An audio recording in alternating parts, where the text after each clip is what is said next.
یہاں پہ عبارت ہے کہ فَأَنزَلَ اللَّهُ عَلَيْهِ مَلِكًا فَرَكَضَ بِرِجْلِهِ۔ حضرت ایوب علیہ السلام نے جب اپنی عبادت کے متعلق بیان فرمایا کہ میں تو اللہ کا اطاعت گزار ہوں اور میں ایک ایسی عبادت کرتا ہوں، گویا کہ وہ کہہ نہیں رہے تھے واضح انداز میں، گویا کہ ان کے کہنے کا یہ مطلب تھا کہ میں جب بھی کھاتا ہوں تو میرے ساتھ کوئی نہ کوئی یتیم یا ضعیف ہوتا ہے، اور جب بھی میں اطاعت کرتا ہوں تو جو سب سے مشکل اطاعت ہوتی ہے وہ کرتا ہوں۔ تو ان کے کہنے کا دوسرا مطلب گویا کہ یہ تھا کہ کوئی اور بندہ ایسا نہیں کرتا، ٹھیک ہے۔ تو اب وہاں پہ بادلوں سے یہ آواز آئی اللہ کی طرف سے کہ اے نبی، کیا تو اللہ کے اوپر احسان جتلا رہا ہے، ٹھیک ہے، کیا تمہیں اپنی عبادت کے اوپر زیادہ جو ہے وہ گھمنڈ ہے؟ تو وہاں پہ جو ہے وہ حضرت ایوب علیہ السلام بہت پریشان ہوئے اور انہوں نے مٹی اٹھا کے اپنے منہ کے اندر ڈال دی، اور پھر کہنے لگے کہ لَکَ الْعُتْبَى، اے اللہ تیرے لیے جو ہے وہ خوشنودی ہے، تیرے لیے رضایت ہے، تو کیا راضی ہو جا۔ یعنی یہ کہنا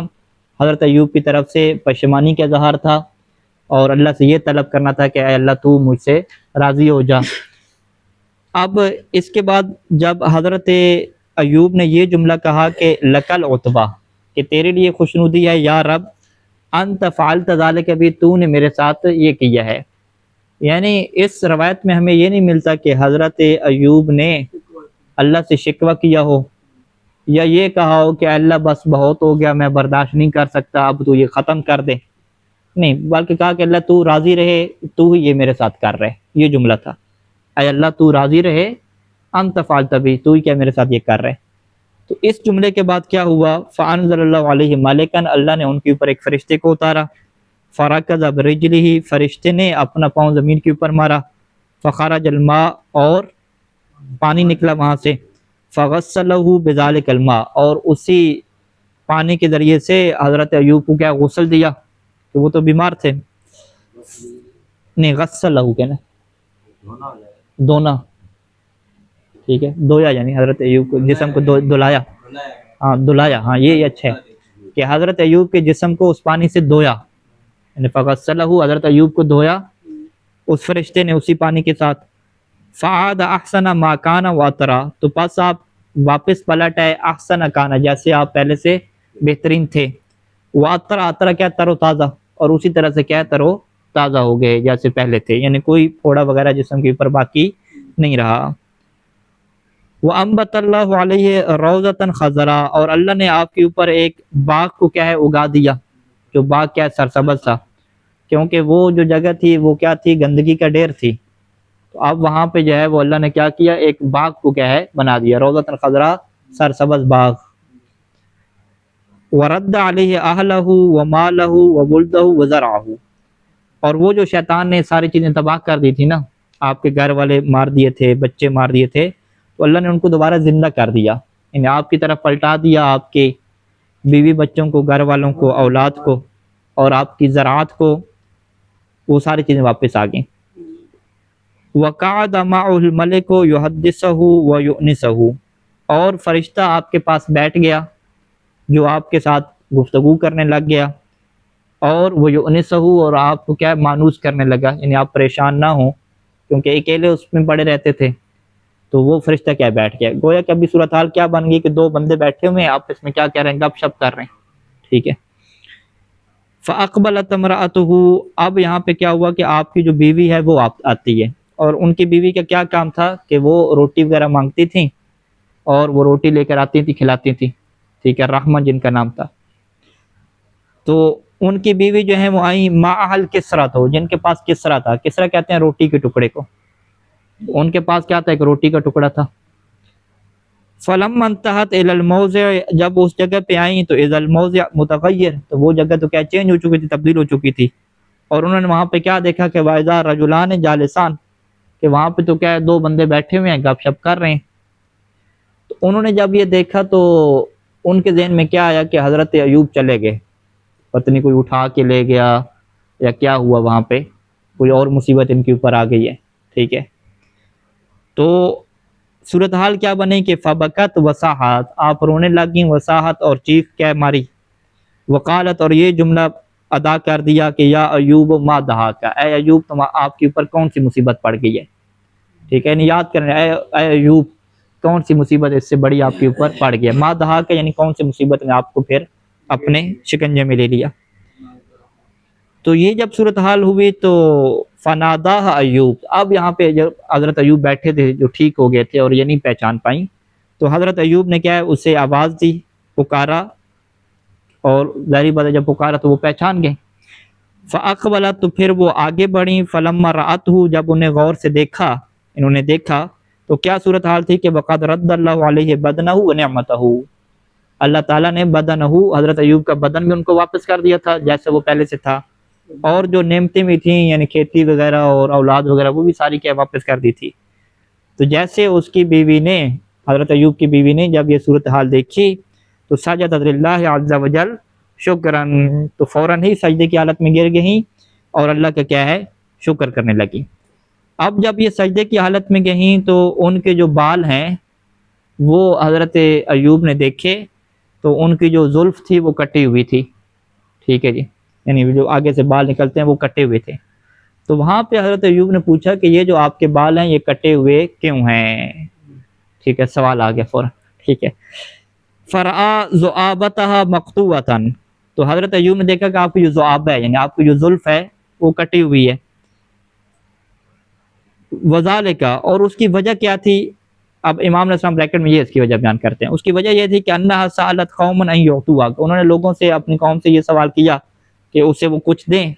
ما تحملوا الی ایوب، تاکہ وہ چیز لے کر ایوب کے پاس جائیں، انہیں کھانے کے لیے کوئی چیز دیں، ٹھیک ہے، من الطعام، کھانے میں سے وہ دیں۔ وکانت حسنۃ الذوائب، اور وہ خاتون ایسی تھی کہ جن کی زلفیں کیا تھیں اچھی تھیں، بال ان کے کیا ہے بہترین تھے۔ فقالوا لها، تو وہ اس کی جو قوم کے افراد تھے یعنی اس کے چاچے مامے وغیرہ جو بھی ہوں گے، وہ اس سے کیا کہنے لگے کہ تبعین ذؤابتک، تو تم کیا کرو اپنی زلف ہمیں بیچ دو، کیونکہ یہ اگر یہ اس کے بال ہمیں ملیں گے تو یہ خوبصورت بال ہیں، ہم جا کے بیچیں گے،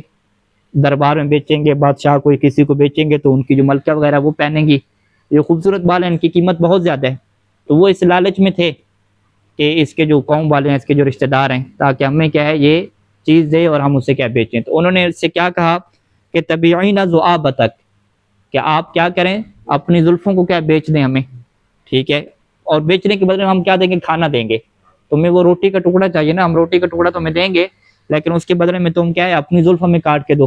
ٹھیک ہے، وہ تو آگے سے اپنا فائدہ اٹھانا چاہتے تھے۔ اچھا، ذؤابتک ہذہ، یعنی تم یہ والی اپنی زلف کیا ہمیں کاٹ کے دو، حتی نعطیک، تاکہ ہم تمہیں کیا کریں وہ کھانا دے دیں۔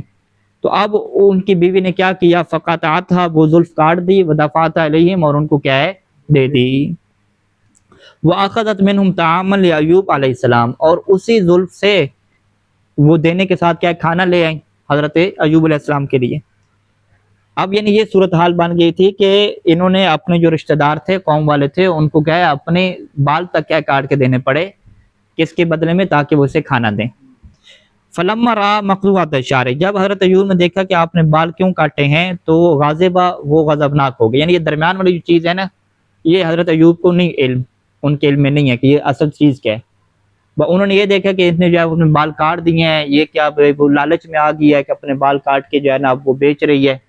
اور اس طرح سے جو ہے وہ پیسے کما رہی ہے، ٹھیک ہے، یہ اس کی صورتحال ہے، حالانکہ اس نے میری بیوی ہے مجھ سے پوچھے نہیں ہے، اپنی جو ہے وہ زینت کی چیز، جو خوبصورتی کی چیز ہوتی ہے اس کو اس نے ختم کر دیا، ٹھیک ہے۔ تو حضرت ایوب کیا ہے ان کو صورتحال کا نہیں پتہ تھا، وہ غصے ہوئے اور انہوں نے وہاں پہ حلف علیہ، اس کے اوپر قسم اٹھا لی کہ یضرب مئتن، کہ وہ انہیں 100 کوڑے لگائیں گے کہ تو نے جو ہے وہ یہ لالچ والا کام کیوں کیا ہے اتنا زیادہ، ٹھیک ہے۔ فاخبرتہ، تو ان کی بیوی نے انہیں بتایا کہ انہ کان سببہ کیت وکیت، کیت وکیت یعنی قضا وقضا، کہ اس کے پیچھے جو ہے وہ سارے کا سارا جو سبب ہے یہ والی وجہ ہے، مجھے جو ہے وہ اس وجہ سے نہیں کہ میں کوئی لالچ میں آ گئی ہوں، آپ کی خدمت نہیں کرنا چاہتی، نہیں، یہ میری مجبوری بنی اور آپ کی خاطر یہ سب کچھ ہوا ہے۔ جب یہ بات حضرت ایوب نے سنی تو فاغتم ایوب علیہ السلام، اب حضرت ایوب علیہ السلام بڑے پریشان اور غمناک ہو گئے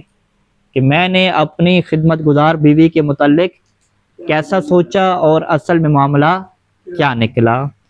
اب صورتحال کیا بن چکی تھی کہ وہ قسم کھا چکے تھے، اب جو قسم کھائی جاتی ہے اس سے کیا کیا جاتا ہے، پورا کیا جاتا ہے فَأَوْحَى اللَّهُ عَزَّ وَجَلَ إِلَيْهِ، اب اللہ تعالیٰ کی طرف سے وحی نازل ہوتی ہے، اور کہا جاتا ہے کہ خُذْ بِيَدِكَ ضِغْثًا، قرآن مجید کی آیت کہ اے ایوب آپ اپنے ہاتھ سے کیا اٹھا لیں، ضغثن، ضغثن کیا ہے، وہ بوسے گھاس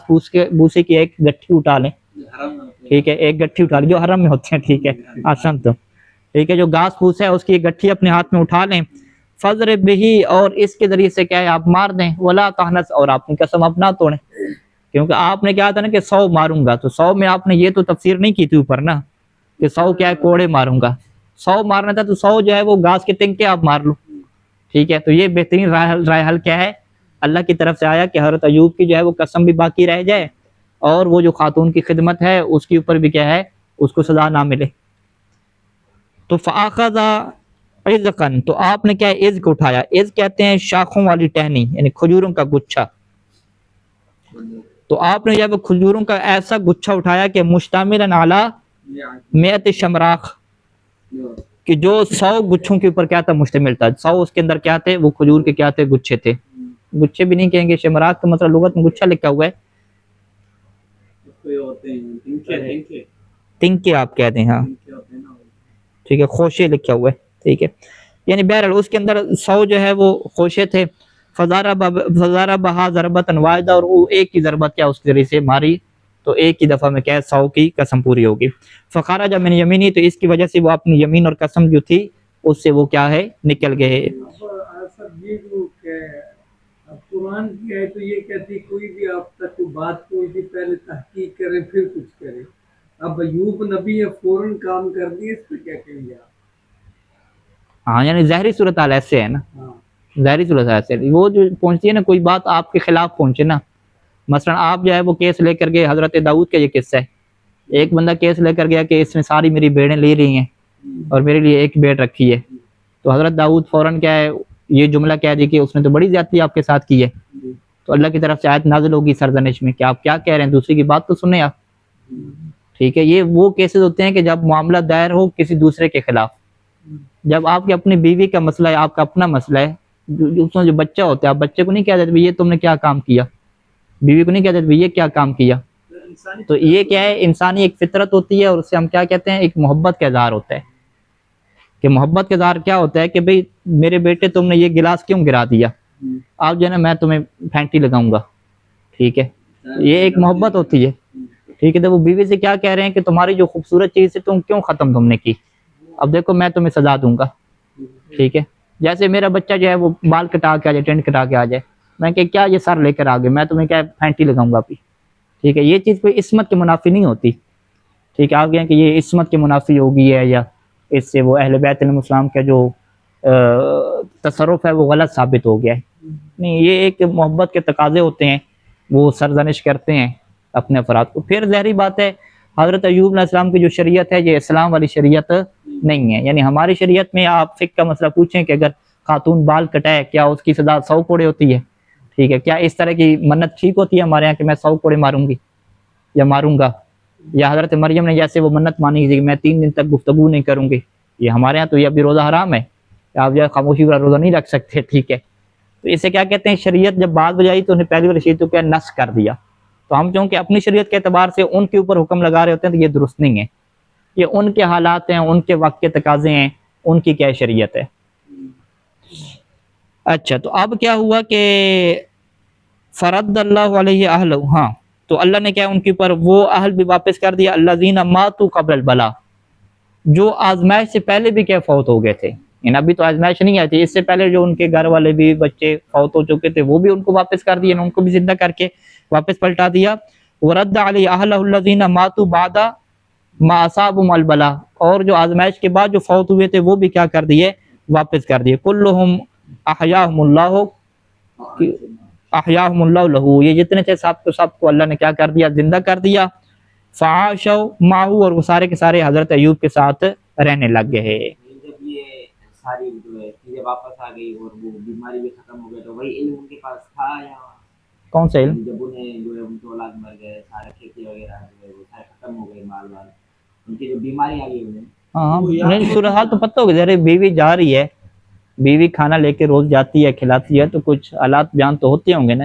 کہ فلاں آپ کا بیٹا مر گیا اور فلاں اس طرح ہو گیا. پھر ظاہری بات ہے حضرت ایوب کے اولاد کو جب شیطان مار رہا ہے تو یہ سارے ان کی خبر میں ہے نا. جیسے انہیں پتہ چلتا ہے کہ وہ اولاد مر گئی فوراً یہ کیا کرتے ہیں اللہ کا شکر کرتے ہیں اور حمد کا بیان کرتے ہیں. تو ہر چیز کی خبر تو تھی نا, کٹ آف تو نہیں تھے. ٹھیک ہے ہاں, شیطان کو اللہ نے قدرت دے دی تھی نا, تسلط کر دیا تھا. ابھی آپ کہتے ہیں شیطان میرے دل میں خیال کیسے ڈالتا ہے, میں تو اس کے دل میں خیال نہیں ڈال پا رہا, یہ اللہ نے قدرت دی ہے نا. محلے والے تھے وہ ٹینشن نہیں ہے کہ وہ مری ہوئی اولاد واپس ظاہری معجزہ تھا نا ایک, بیوی چیخ اٹھی والے والے ہاں معجزہ تھا, ظاہری بات ہے. بیوی چیخ اٹھی تو آپ باقی کیا کہیں گے. تو اس کی وجہ سے بہت سارے لوگ ہدایت یافتہ ہو گئے اس واقعے کے بعد, کتنے لوگ دین کی طرف جڑے. تو یہ یعنی اللہ کی مسرت ہوتی ہے نا, اللہ ایک دکھانا چاہ رہا ہوتا ہے اپنی قدرت اور معجزہ دکھانا چاہ رہا ہوتا ہے تاکہ جن کے پاس بھی بہانہ ہے وہ سارا کیا ہو جائے, ختم ہو جائے. اچھا, وسئل ایوب علیہ السلام بعد ما آفا اللہ, جب اللہ نے انہیں کیا ہے عافیت دے دی, درستی دے دی, تو حضرت ایوب سے ایک سوال پوچھا گیا. اب کیا ہے انٹرویو لینے والے آ گئے ہیں نا سارے, ٹھیک ہے جی, کیسا رہا جی.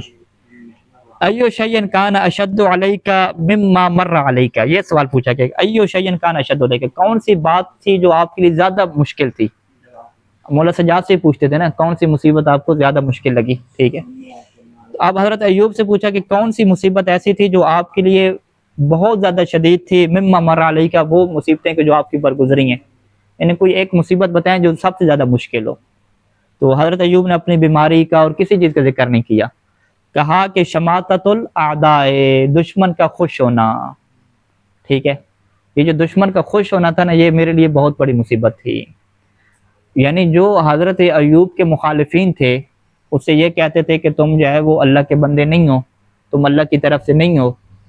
اور تم جو ہے وہ ہمارے خداؤں کے دشمن ہو. جب انہوں نے حضرت ایوب کی یہ حالت دیکھی تو آپ خوش ہو گئے, دیکھا ہمارے خداؤں کو برا کہا ہے نا, تو آپ پڑ گئے نا مشکل میں, مصیبت میں آگے یا نہیں آگے. دیکھا ہمارے دین کو برا کہا ہے نا, تو اب جو ہے ہمارے جو تھے بھگوان وغیرہ اس نے تمہیں مصیبت میں ڈالا یا نہیں ڈالا. وہ سارے خوش ہو گئے. یعنی اب حضرت ایوب جب بیماری میں یہ کیفیت دیکھ رہے ہیں نا کہ یہ جو مخالفین تھے ہمارے دشمن تھے, یہ باقاعدہ جو ہے وہ خوشی کے اندر چلے گئے اور یہ مطمئن ہو گئے. ٹھیک ہے, اب یہی ہوتا ہے نا کہ آپ جب جو ہے وہ تبلیغ وغیرہ لوگوں کو کرتے ہیں اور انہیں بتاتے ہیں کہ جی اسلام میں جو ہے نا یہ نظریہ نہیں ہے کہ جن کسی کے اوپر طاری ہو جائے اور اس کو قابو کر لے. اسلام نے اس چیز کے اندر کوئی ایک روایت بھی ہمیں نہیں ملتی. یہ لوگوں کی نفسیات ہیں,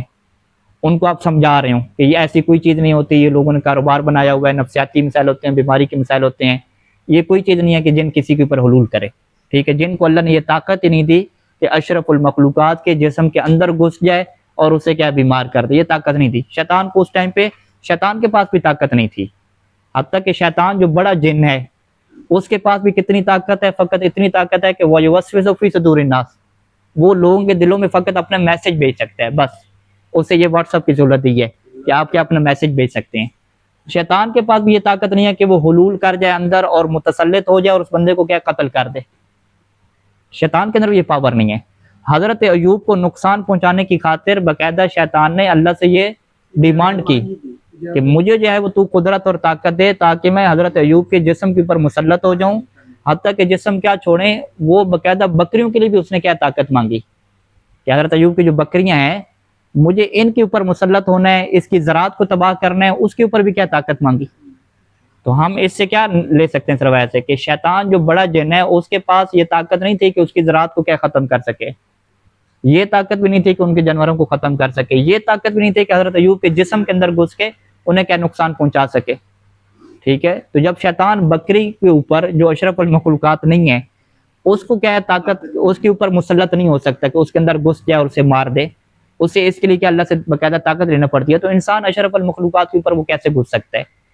لہٰذا اسی وجہ سے ہمارے علماء کیا کہتے ہیں کہ ہمارے پاس ایک روایت بھی نہیں ہے جس کے اندر یہ ہو کہ جن کے پاس یہ طاقت ہے کہ وہ انسان کے اوپر مسلط ہو جائے, انسان کے اندر گھس جائے.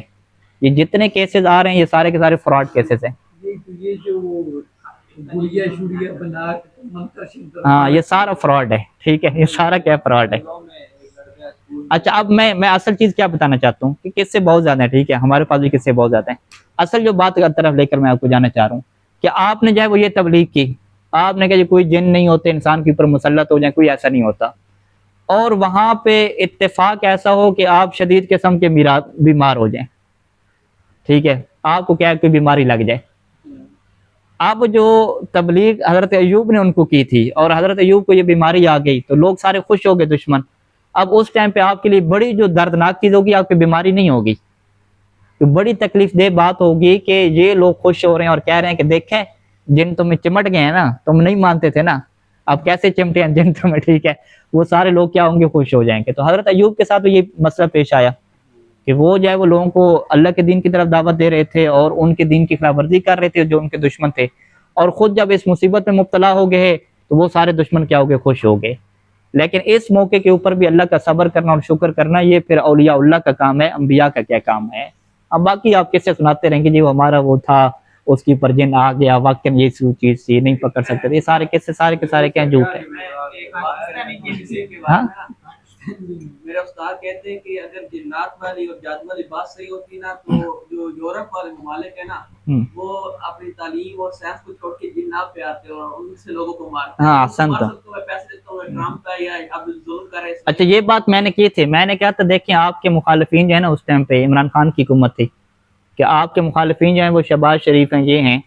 تو یہ ان کے اوپر جن کیوں نہیں بھیج دیتے اپنے موکل کو بھیج کے؟ یا بڑا جو دشمن ہے اس ٹائم پہ ٹرمپ ہے یا نیتن یاہو ہے، تو سارے مسلمان کیا ہے، جن کو بھیج دیں نا، جن موکل بھیج سکتے ہیں، حاضر کر سکتے ہیں، چلیں آپ 10 جو ہے وہ بڑے پیر ہائر کر لیں، ان کو ہر قسم کی سہولیات دیں کہ آپ کو جتنا منتر چاہیے، جو بھی چاہیے، اتنا خرچہ ایٹم بم پہ کر رہے ہیں، نیوکلر پہ کر رہے ہیں، تو اتنا خرچہ ہم اس پہ کرتے ہیں اور سیدھا ادھر بیچتے ہیں، ٹھیک ہے، ادھر ڈرون بھیجنے کی کیا ضرورت ہے، آپ کے جب موکل ادھر بھیجیں گے، ٹھیک ہے، آپ اس کو کیا جا کے مار دینا۔ اچھا اس بندے نے کیا جواب ان کا، نہیں جی قبلہ صاحب آپ کو پتہ ہی نہیں ہے، ان لوگوں نے اپنے بڑے بڑے پیر رکھے ہوئے ہیں، زرداری کا بڑا پیر، نواز شریف کے بڑے پیر، عمران خان کے بڑا پیر، اسی طریقے انہوں نے کہا کہ یہ جو ٹرمپ ہے، نیتن یاہو ہے، ان کے بھی اپنے کیا ہیں، روحانی پیر ہیں سب کے، اور یہ باقاعدہ جنگ چل رہی ہے، ایک دوسرے کے پیروں سے دفاع کر رہے ہیں۔ میں نے کہا بھائی پتہ نہیں کس دنیا میں آپ رہتے ہو، ٹھیک ہے، اگر یہ ہوتا تو یہ سارا خرچہ ٹیکنالوجی پہ اور یہ اسلحوں پہ، ان پہ کیوں ہو رہا ہے، ڈرون پہ خرچہ ہو رہا ہے جی، وہ جی F-16 بنائیں، باقی جٹ بنائیں، ملکوں پہ حملہ کرنا ہے، تو یہی فوجیں تیار کرنے نا، ہم پیروں کو تیار کر دیں، مسئلے حل ہو جائے۔ وزیر اعظم اور ٹرمپ یہ سب چھوٹے ہیں، پیر ان کے پیر ان کے بڑے ہیں، ان کے ذہن میں یہی ہے، وہ بیچارہ پتہ نہیں کہ اس کو کس نے بتا دیا، پیر شیر چلے ہوتے ہوں گے ان کے پاس، یہ ہوتے ہیں نفسیاتی لوگ، لیکن اس کا یہ تو مطلب نہیں ہے کہ پیر جو ہے باقاعدہ ان کی سیکورٹی کر رہے ہیں، لیکن سیکورٹی کے لیے بندے نے پیر تو تھوڑی رکھا ہوگا، ان کے نہیں، یہ جو جنوں والی سیکورٹی ہے نا، یہ ان کی الگ ہوتی ہے، اس کے لیے انہوں نے پیر رکھے ہوتے ہیں، اور جو باقی سیکورٹی ہے یہ کیا الگ ہوتی ہے۔ یہ جو پھر اس سے کیا جواب ہے کہ جو بعض لڑکے ایسے وہ کہتے ہیں جی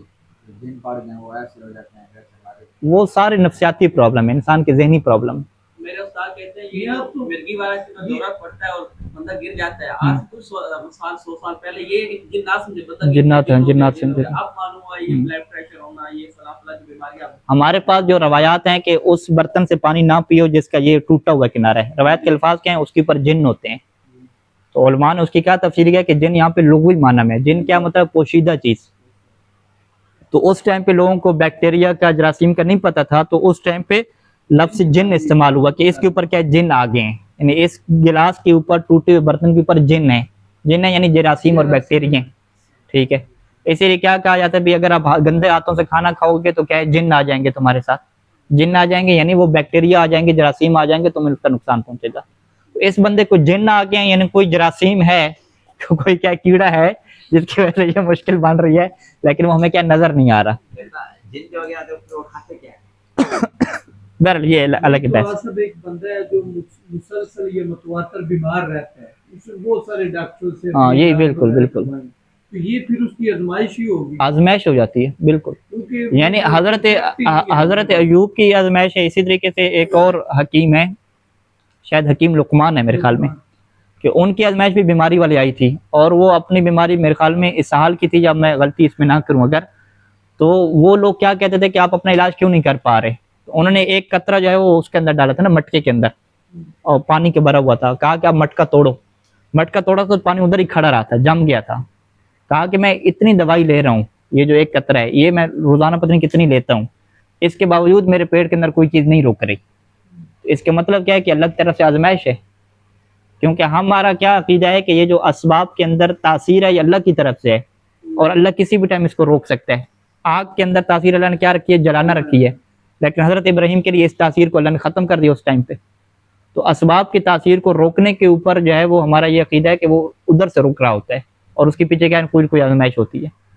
یعنی ابھی بہت سارے کیسز ایسے ہوتے ہیں آج کی دنیا میں، یہ اس بندے کو ہارٹ اٹیک ہو گیا، کیا ہو گیا، وہ ابھی سائنس تحقیق کر رہی ہوتی ہے میڈیکل کہ اس کی وجہ کیا بنی، ٹھیک ٹھاک صحت مند تھا، سب کچھ تھا، پیچھے وجہ کیا بنی، وجہ ڈھونڈ رہے ہوتے ہیں. بعض کا پہنچ جاتے ہیں، بعض کہتے ہیں ابھی پہنچے نہیں ہیں لیکن پہنچ جائیں گے. تو اس سبب کے اندر تاثیر کیوں ختم ہو گئی، یہ ایک اللہ کی طرف سے چیز ہے. تو قرآن مجید میں ہے نا کہ جادو ضرر نہیں پہنچاتا مگر بإذن اللہ باذن اللہ سر پہ راکب کے بغیر جادو بھی کوئی ضرر نہیں. واضح. اچھا اس کو ختم کرتے ہیں جی. قال علیہ السلام، اب امام علیہ السلام نے کیا فرمایا کہ ایک اور انعام بھی کیا ہے حضرت ایوب کے اوپر نازل ہوا کہ فَأَمْطَرَ اللَّهُ عَلَيْهِ فِي دَارِهِ جَرَادَ الذَّهَبِ، کہ اللہ تعالیٰ نے ان کے گھر میں بارش کی. کس کی بارش کی؟ سونے کی ٹڈیوں کی. ٹھیک ہے، یعنی سونا جس کے گھر پہ بارش کے طور پہ نازل ہوتا تھا. گھر پہ آگے پیچھے ہاں ظاہری بات. اور پھر حضرت ایوب کی شروع سے یہی صفت تھی نا کہ جب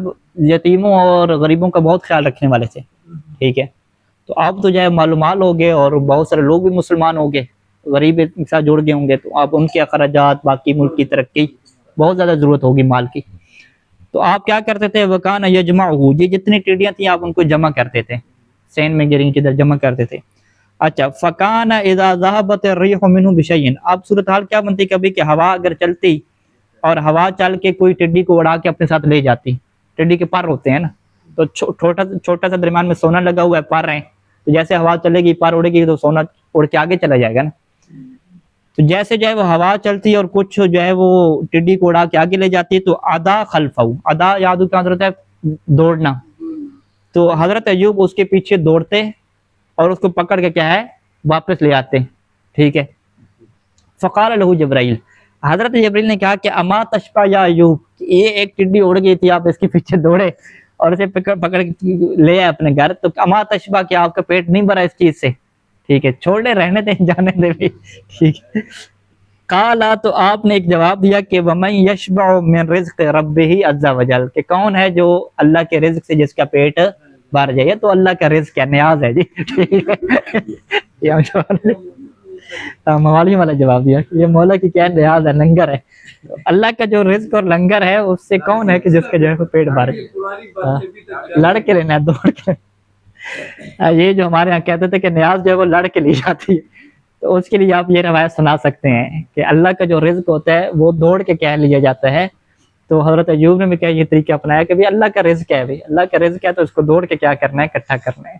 تو ظاہری بات ہے، واضح ہے، نبی جو اکٹھا کرتا ہے وہ اپنی ذات کے لیے نہیں کرتا، وہ دوسروں کی کیا ہے مدد کے لیے کرتا ہے. وہ صلی اللہ علیہ محمد و آلہ اجمعین.